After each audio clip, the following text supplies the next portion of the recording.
नेपाल में दो समुदायों के बीच हुई हिंसक झड़प के बाद हालात अब पूरी तरह सामान्य नहीं हुए हैं। तनाव को देखते हुए प्रशासन ने अब भारत की सीमा से सटे इलाकों में भी सख्ती बढ़ा दी है।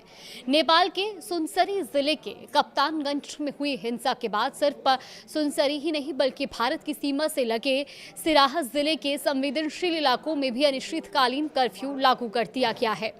प्रशासन का कहना है कि सांप्रदायिक तनाव दूसरे इलाकों में फैलने की आशंका को देखते हुए ये कदम उठाया गया है।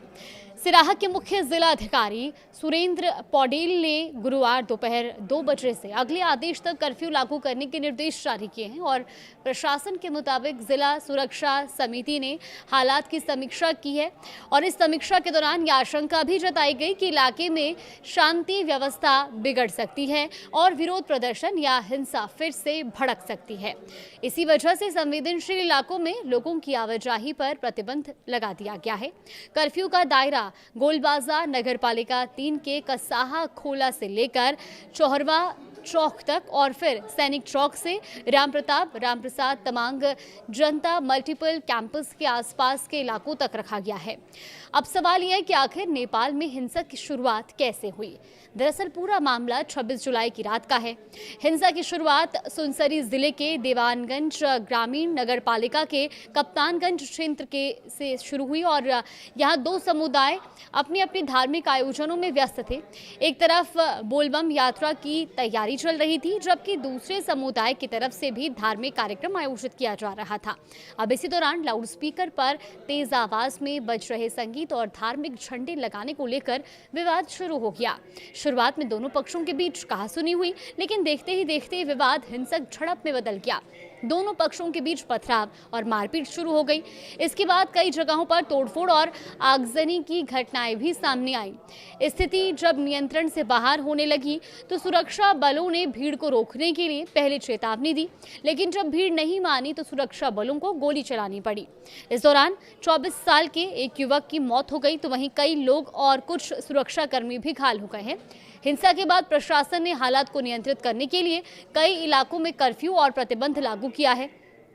प्रशासन ने साफ कर दिया है कि कर्फ्यू का उल्लंघन करने वालों के खिलाफ सख्त कानूनी कार्रवाई की जाएगी। पुलिस का यह भी कहना है कि स्थिति पहले की तुलना में बेहतर हुई है, लेकिन तनाव अभी पूरी तरह खत्म नहीं हुआ। इसी वजह से सुनसरी जिले की कई नगर पालिकाओं और ग्रामीण इलाकों में कर्फ्यू अभी जारी है। इसके अलावा इटहरी उपमहानगर और रामधुनी नगर पालिका के कुछ हिस्सों में भी प्रतिबंध लागू है।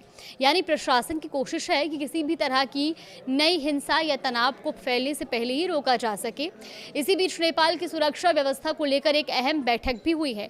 नेपाल के प्रधानमंत्री की अध्यक्षता में राष्ट्रीय सुरक्षा परिषद यानी कि एनएससी की बैठक हुई, जिसमें सुनसरी की हिंसा और देश की समग्र सुरक्षा स्थिति की समीक्षा की गई।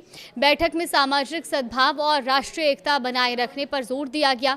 साथ ही सभी सुरक्षा एजेंसियों और संबंधित संस्थाओं के बीच बेहतर समन्वय की जरूरत पर भी जोर दिया गया ताकि हालात को नियंत्रण में रखा जा सके और किसी भी संभावित तनाव को समय रहते रोका जा सके। फिलहाल प्रशासन की सबसे बड़ी चुनौती यही है कि सुनसरी में शुरू हुआ यह तनाव दूसरे संवेदनशील इलाकों तक ना पहुंचे। इसी आशंका को देखते हुए भारत की सीमा से सटे सिराहा जिले में भी अनिश्चितकालीन कर्फ्यू लागू किया गया है। हालांकि पुलिस के मुताबिक स्थिति में पहले के मुकाबले सुधार हुआ है, लेकिन तनाव अभी पूरी तरह से खत्म नहीं हुआ। ऐसे में प्रशासन की नजर संवेदनशील इलाकों पर बनी हुई है और लोगों से शांति व्यवस्था बनाए रखने की अपील भी की जा रही है।